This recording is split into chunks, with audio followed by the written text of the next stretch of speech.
What is shaking, everybody? But as you don't know, I am Jim. And a couple of weeks ago, I went on to Reddit. And if you've never been on Reddit, it's a really cool website or app, I guess. And they got a bunch of different, what they call subreddits. You can get them on anything you're really interested in. It's not like Facebook or Twitter. It's a lot of pictures, a lot of memes, good stuff, good information. And I'm part of a few different trucking groups on there, or subreddits, I guess you call them. And I went on and I asked for questions. Titled the post, Ask a Bull Hauler. And I got a lot of really good questions, and I got them all right here. I actually tried to do this video a little bit back. Like I say, it's been a couple of weeks. And I was halfway done with the video, and I got the text to go pick up a load of kibs up in Nebraska, and well, we left. So now I finally got a chance to try to do this again.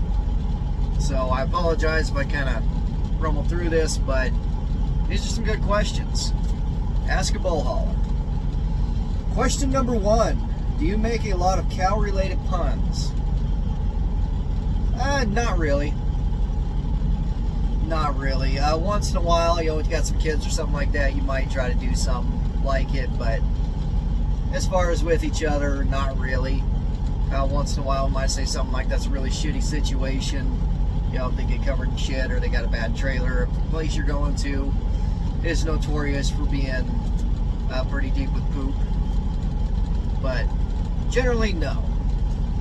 Number 2. Number 2 and 3 will kind of go together. Number 2 is how much is pay, and how much is pay based on experience. And number 3 is pay based on miles, hourly, daily, or other. The pay is good, and the pay varies from place to place, and it really works that way. You get paid the same percentage at different places, and you may make more in one place versus the other, and it all really depends on the rates. What are they charging? Generally, if you come into cow hauling with no experience and people got to train you, they'll start you about 20%. And that seems really low, but cow hauling rates versus freight hauling rates, it isn't really that bad. And you're not going to get stuck at that forever. Generally, they'll bump you up to 23 to 25, and then usually guys will hover around 25% mark. And like I say, it's not like hauling freight. Your rates are going to be a lot better. You're going to make more money. I know guys have been doing this for 30 years and have been making 25% as a company man. It is what it is. Am I making 25%? No, I'm making more than that, but I also do more than your average cat. I can turn wrenches on these things. I run harder, run with less sleep. I can navigate. I can train. I babysit the new guys. It is what it is. Now, generally, you get paid percentage. You're going to make more money that way, even with bouncing. There are some cow hauling outfits that pay mileage. I would be very wary about getting paid mileage hauling cattle, but until you really get into it, you really don't understand why. As far as getting paid hourly or daily, I don't know anybody personally that does that. Your kill plant dedicated trucks, let's say like JBS, they got their own trucks. I don't know how they get paid. I don't know how their day cabs get paid running in and out. I don't know if it's hourly or percentage or what. And as far as the percentage and stuff goes, you get paid both based on miles and based on weight. Like your fat cattle is generally going to be based on weight. Your feeder calves, at least the way that we do it, we get paid a base rate per mile, and then we get prorated over 50,000 pounds. So that works out really good, and there's other stuff we get flat rated on. So if it's a really short run, or it's just something that's consistent all the time, we'll flat rate it. It is what it is. How does one get into this area of expertise? I need to do a video on this. I need to do a video on this and the money and kind of explain everything. But how does one get into it? It's really about who you know. Where I grew up here in Burwell, which is actually where I'm at now, Shopping Man now is the cow hauling company that was here when I was a kid. We actually used to live right next door to it. This is all I knew when I was a kid. I didn't see any other trucks and trailers running around. All I saw was cow pods, bull racks. As you got older, obviously there's other things. If you're in a smaller area and you got these guys running around, you can get talking to them. But if you're not, I would recommend finding a sale barn that's close to you when you take your home time and go hang out. And there's going to be trucks that go in the lot and they're going to be waiting to load. Go talk to them. Literally, just go up and talk to them. They're bored. They like the bullshit. Let them know that, hey, you're interested in getting in. You need somebody to train you. Do you know anybody? And somebody's bound to know somebody that does a little bit of training or is looking for a guy. And they can kind of get stuff figured out, give you some phone numbers, take your phone number and give it out. And you can also go on Craigslist and be very specific about what you're wanting. If you want to haul cattle, go in there and say, hey, this is what I've done, this is where I've been, this is what I know how to do, what I don't know how to do, this is what I want to do, I don't want to do anything else. And you're going to get people that'll call you. And some offers are good, some offers are bad. And actually, every job I've quit, I've always done that. I've never taken the job off Craigslist, but I've got some pretty good offers off of it. It's not a bad option, actually. It sounds kind of silly and stupid, but it's not a horrible option. How to load a trailer's handle on the road. Bull racks handle different, loaded and empty, versus any other trailer. Empty, these trailers have decks, they got holes. If you're pushing the wind goes through those holes, push the back of the trailer, and it turns it into a parachute. It will get under those decks and it will lift your trailer in the air. So you see an empty bull rack going down the road, it's got his end gate all the way up. That's why, he's letting that air escape so he doesn't lift up and makes it easier to handle. How's a handle loaded? When you go from hauling freight to hauling bull rack, it's a big difference because the cattle move. It's a live load, they're going to walk back and forth. When you're hauling kibs and stuff like that, you can gate them and everything else to help out with that, but they still move. And they will lean with your curves, so you got to slow down for your curves. You got to start slowing down a lot ahead of time before you get to your stop signs and your turns. Otherwise, they're going to push you through it, or you're going to have to hit your brakes hard, and then you got cattle flying to the front of your trailer, and you don't want broken legs because you did something stupid. You do get used to that, and then there are variables, like if you load your jail, the right side of your trailer is going to be heavy on that side. If you load your nose deck, it's going to be a lot more top heavy, but it is a very top heavy trailer. But you get used to it. You do it, you get used to it. It doesn't take that long. I mean, some guys it takes longer than others. Some guys never get used to it. And I personally would rather haul a trailer live weight versus the other ones, because then I don't realize trailers behind me with those other ones. It is what it is. Who unloads and loads your trailers, and do you ever drop and hook? The easy answer is you unload and load your trailers. You are the one in there shutting the gates. The more technical answer, if we're talking about who's bringing the cattle up and running them up the chute for you, if you're at a good feedlot or a good sale barn, they will help you run the cattle up, meaning they'll cut the cattle out, however many you tell them, and they'll get them started up, and you just keep them moving at the chute and follow them in. There are a lot of sale barns and feedlots you go to. I shouldn't say a lot of feedlots you go to, because most feedlots have cowboys there helping you out. But there are a lot of sale barns, like up in South Dakota, that they do not help you load.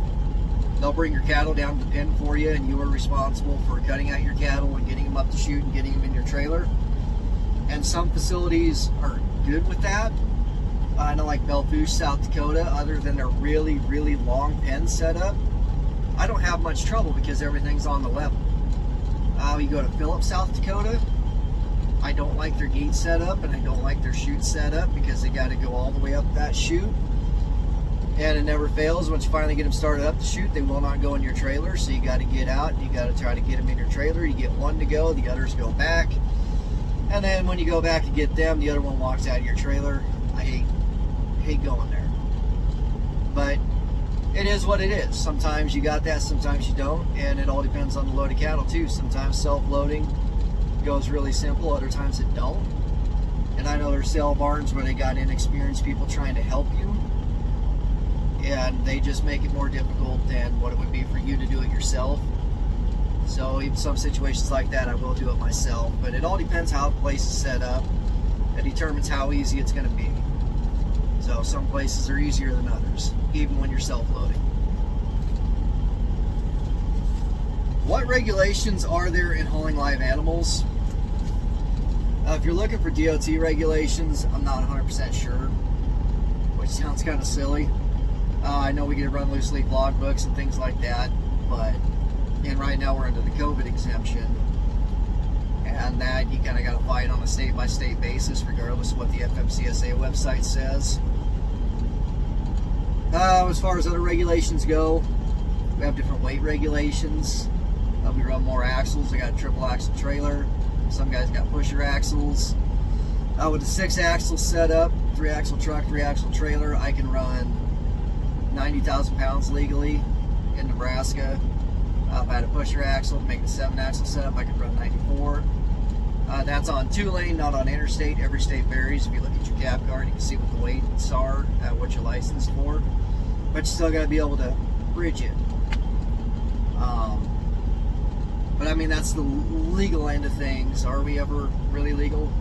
Not really. But I mean, that's the job you sign up for. If you're in a brand area, you have to carry documentation on the animals.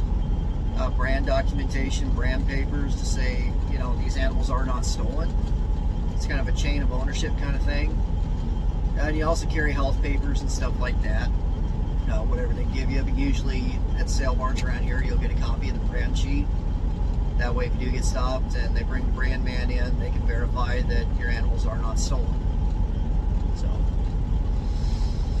how long can a loaded trailer be on the road before you absolutely must reach your destination?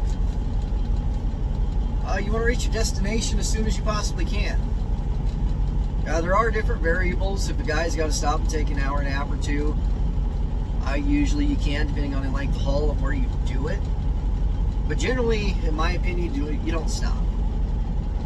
You keep on going.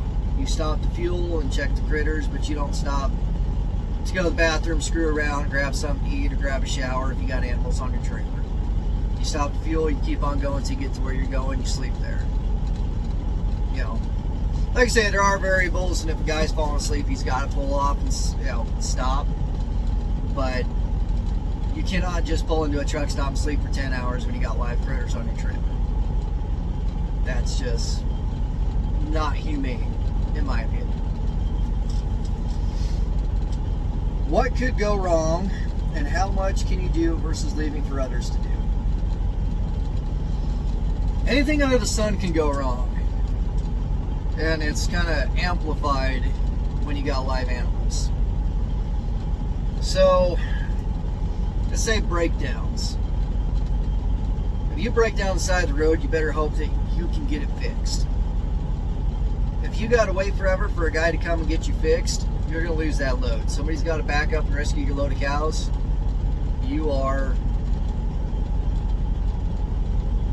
You're done. And I gotta go back to the last question, or a couple questions. It's about dropping hooking trailers. You didn't ever drop and hook a cow pot? If you can absolutely avoid it. Just because they're top heavy, you don't want them to lean, and you're not on landing gear, you're on pins. So when you drop the gear on the bull rack, you're dropping it and you're putting a pin through a hole. You're not running a crank. So that makes it difficult too. So when you got to get a load rescued, say if you break down, got to get the load rescued, generally they'll back their trailer door up to your trailer door and you'll offload cattle across. It's dangerous, it's not fun, but we've all done it. If you're lucky, you can get to a sale barn, kick the guy $20 and he'll unlock the chutes and you can unload there, but not always feasible. But lots of things can go wrong. You can break down. You can have cattle go down in your trailer. You can have some idiot pull out and cut you off, and you got to hit your brakes hard so you don't run them over. Cows can break their legs. etc., etc. And then, of course, different things on the road can happen that can cause major issues. But your number one concern with doing any of this is the cattle in your trailer. How much can you do versus leaving for others to do? When you're at a feed yard, sale barn, kill plant, whatever, you do everything that you have to do. If they're going to help you do some stuff, cool. If they're not, you have to do it. If they're going to help you cut cows, cool. If not, you got to do it. If they're going to help you unload, cool. If not, you have to do it.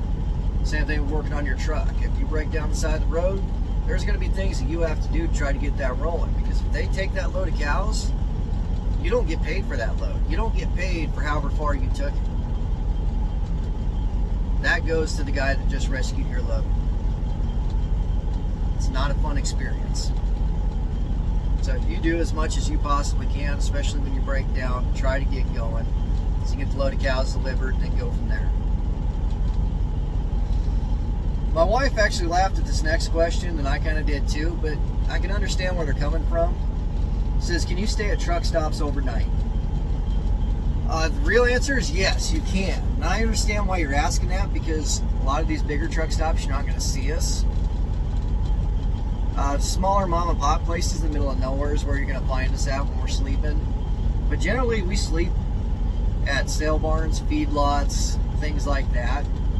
It's quieter. We can get a spot there, no problem, in the middle of the night. If we just unloaded a feedlot, it works out great. Unload, pull off the side, go to bed. That's generally what we end up doing. So, can we stay at truck stops? Yes. Do we? Not a whole lot. And when we do, they're at the smaller ones. This one I found was funny too, and I wasn't going to include it, but I thought it was pretty good. So why are you an ass that won't move over when another driver has his triangles out on the shoulder? First, I want to say that I'm sorry that you dealt with this. Every bull hauler I know makes it a point to get over if they can. And I mean, there's, especially on the interstate, there's circumstances that dictate you can't. But we'll hug that zipper and we'll slow down as much as we can. But a funny story, I was down in Tennessee, and I was having issues. I was pulling a skateboard at the time, and I had a winch break. So I pulled over the side of the road, and I was trying to get that strap redone to get a new winch moved over. And traffic was moving over like they were supposed to, and I looked back. There's this box. You see, he was on his phone. I jumped under the trailer, and he about smoked my rub rails. Terrifying experience. I also had another one where I blew my turbo going into Knoxville, Tennessee, and I pulled clear over in the grass off the shoulder, and I threw my triangles out, and I had a school bus run over two of my triangles. Not good at all. Not good at all. Do you ever go home smelling like shit? Yes, every time. Guys have different things they do to try to keep the poop off of them. They wear what we call shitters, which is essentially just like a jumpsuit you'd see a mechanic wearing.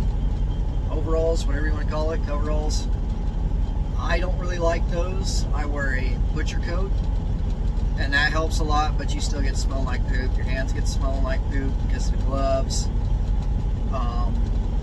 It is what it is, and of course, you get poop on your hat. You go home, wife washes the poopy clothes, and I take a shower, and everything's just peachy. Don't smell like poop no more. Toothpicks, still use them. Nobody I know does.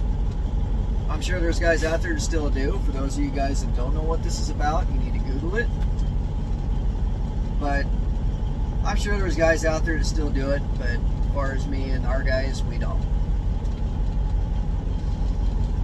My instructor hauled livestock, cows mainly.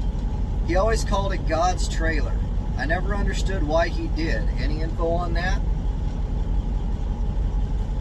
Once you do it and you find a love for it, you never want to do anything else, and you think of it as the best. And I'm sure that's where his comment comes from. That's probably the thing he's most proud of that he's done in his career. So, that's how they say it. That's what I'm assuming he's talking about.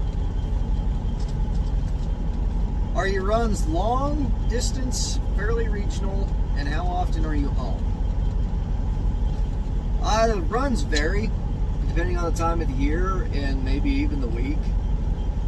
Fall run, the runs are going to be longer, between 700 and 1,200 miles, somewhere in there. Is what it is. This time of year, they're more or less regional. A whole lot of stuff around Nebraska at the sale barns. Do some fat cattle every once in a while. Not too bad. I mean, there are some deals where we'll head down to Texas and then come back up. But it is what it is. I think the most strenuous part of it isn't just, running a 200-mile run here or a 400-mile run here. It's you're running that, and then you're grabbing another, and then you're grabbing another. And so that even though the run may be a little bit shorter, you're getting enough of them in that you may still put in a 1,200-mile day. So it is what it is. How often am I home? I try to get home every weekend. Sometimes it works right, sometimes it don't. And sometimes I get home throughout the week. Just depends on the week. And depends on the time of the year. Fall run, I'm home less. This time of year, I'm supposed to be home Saturday night, home Sunday, part of Monday, but it doesn't always work that way. It just depends what's going on. Ever haul anything out of East Texas? Generally not.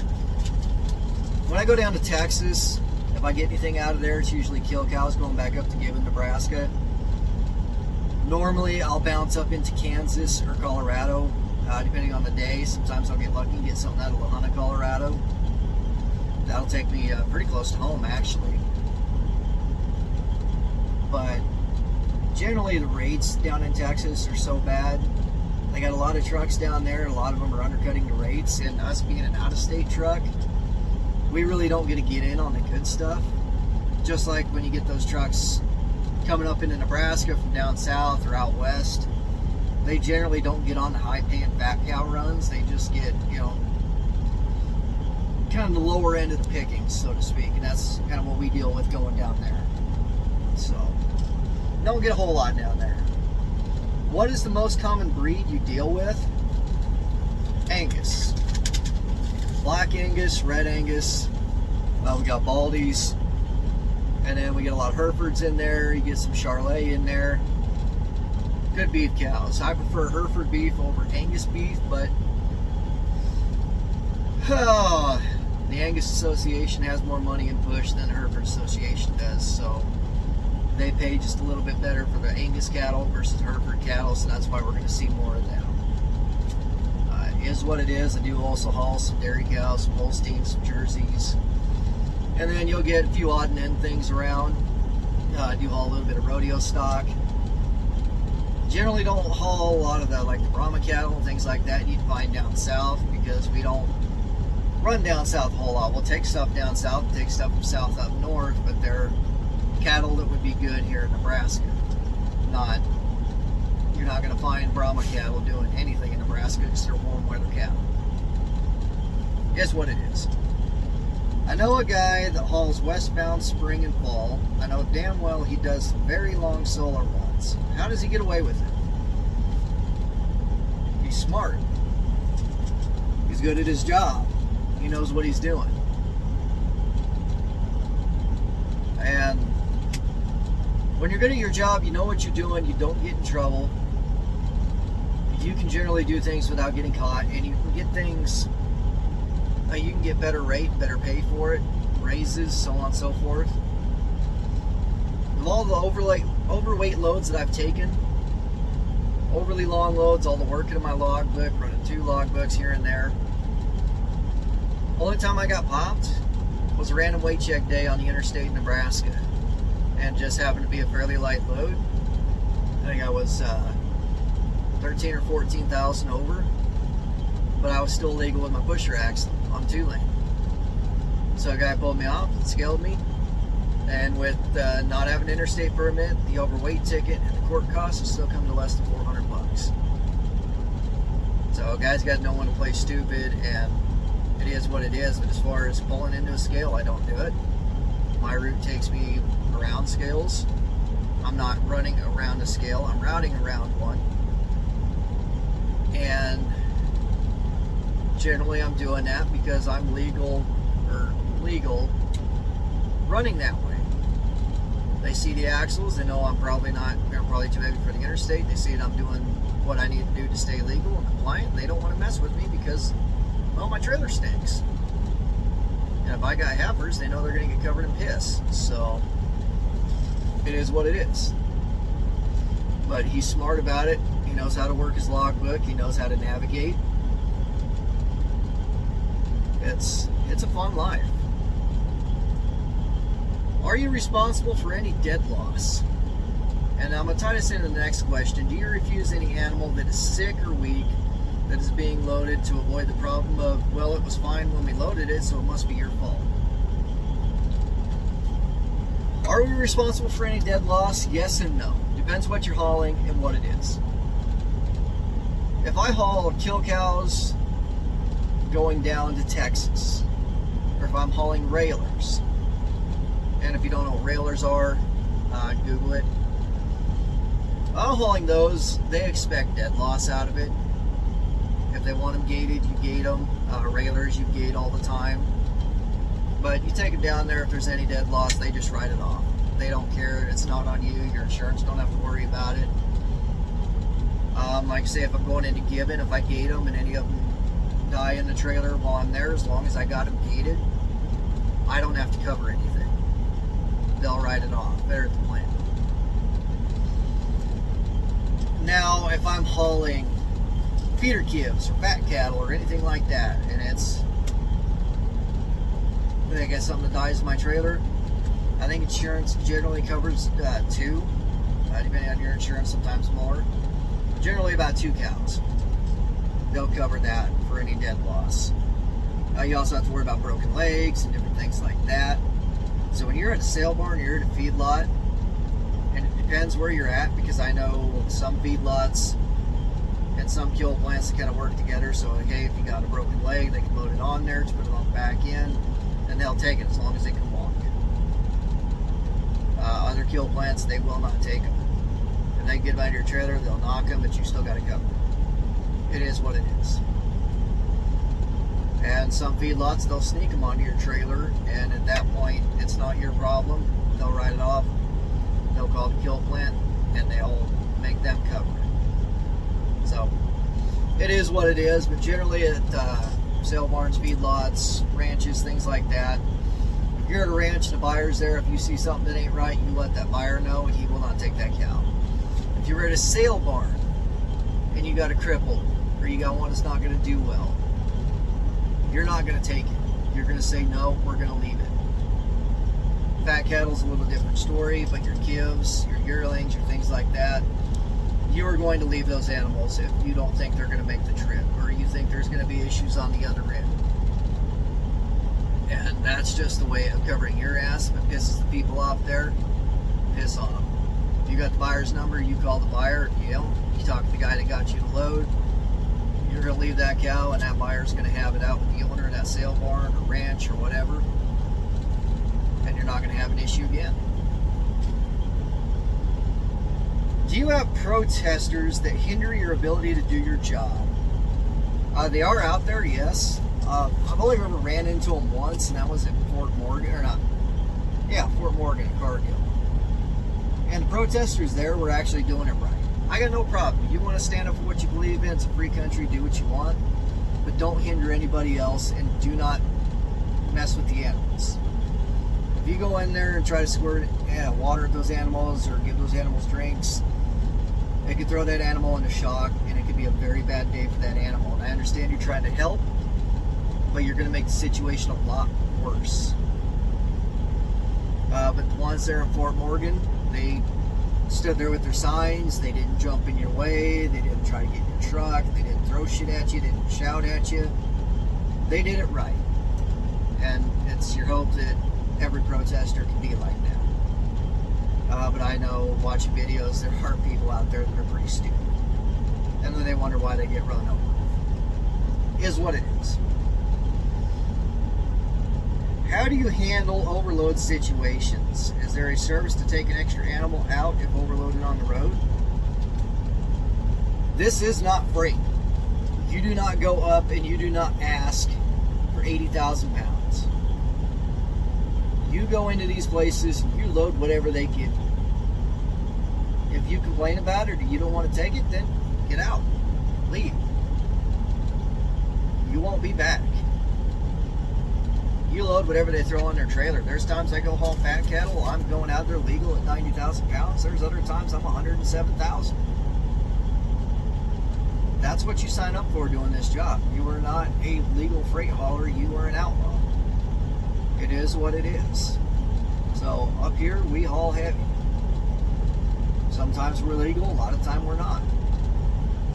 If you're stupid and pull into a scale, you got a couple of different things depending how the DOT officer is. And I actually had a buddy, and I like the guy. He's a smart guy. He's decent at his job. But I asked him if he knew which way to go to Greeley. He said he did. Well, apparently he didn't know the way that we always went. And I go up to Fort Morgan scale at the Super Coupe, and he, instead of jumping the left lane, hoping for the best because he was already boned, he pulled in. And $2,800 later, they finally let him leave with all his cattle. And you don't pull into a scale. If you know you're boned, you either go around them, or if you're coming up to one that surprises you, you jump the left lane, hope for the best, drive right by it. Make them work for it. You're screwed either way. In that situation, it depends what mood they're in, where you're at, where you're going. And they'll kind of dictate what's going to happen from there. If you're close to where they're going, they're going to let you go, get unloaded. If you're a couple states away from where you're going, they're probably going to make somebody come over and take part of that load. And that's not going to be a good day. Everybody's going to be pissed off at that. So, be smart about it. Learn how to read a map.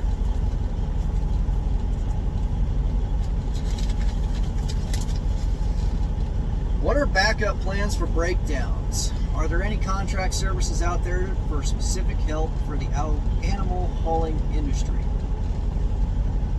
Backup plans for breakdowns. Try your damnedest to get it fixed. Understandably, it's not always easy. You know, there's times you're going to blow rear ends. Nothing you can do about it. You can probably lock a differential in, hope you can limp it depending on how far you are, but generally you're going to have to get the load rescued. You blow a hose, you're hoping you can limp it somewhere to where you can get a hose if you don't have one and get it done, and so on and so forth. Just hoping you can get it fixed. And are there any contract services out there specific for us? Not really. However, if you call in to a shop and you say, hey, I got a load of cattle on, I just had this happen, I just blew a hose, something like this, I don't have one, is there any way that you can get me in real quick, get this hose done so I can get down the road so these animals don't die, so they don't die?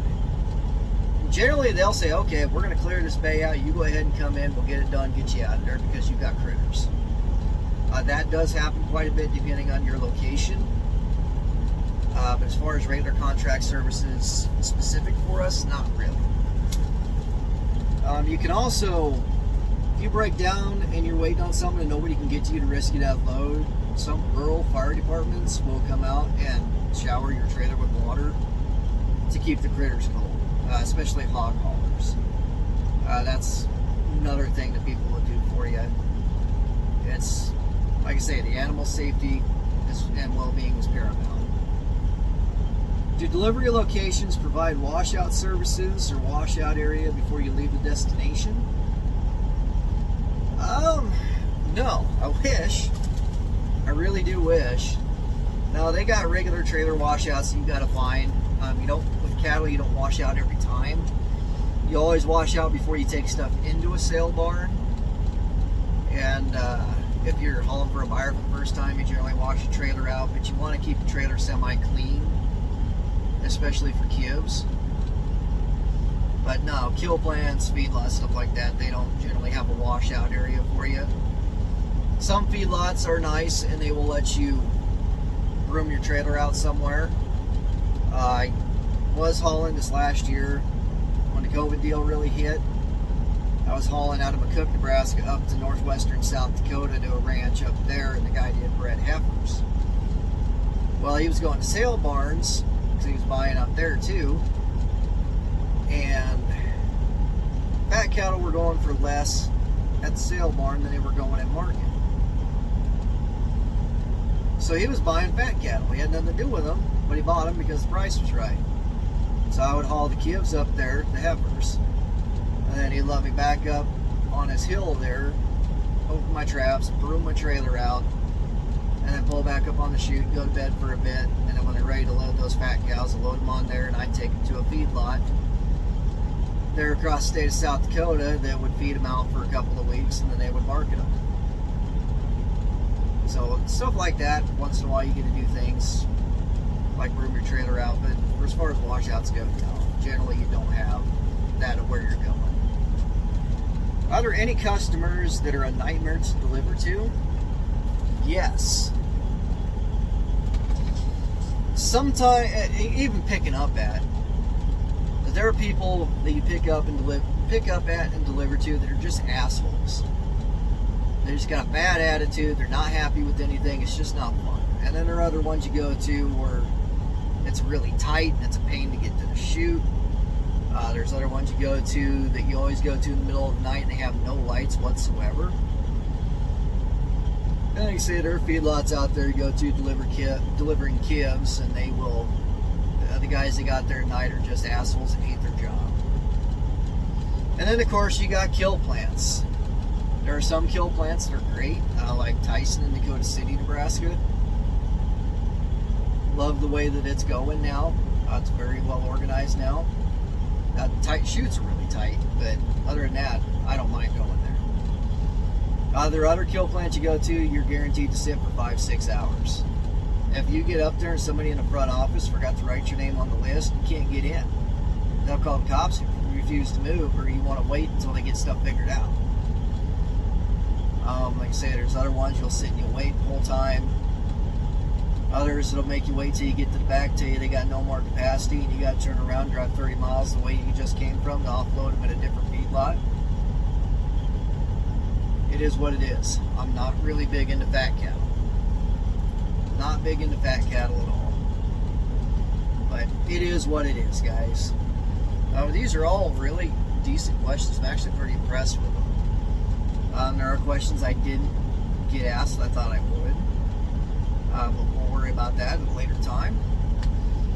But anyway, guys, this has been a fun video for me. I know it's really, really long, but I hope you guys enjoyed it. Hope you got your information. Hope you got your questions answered.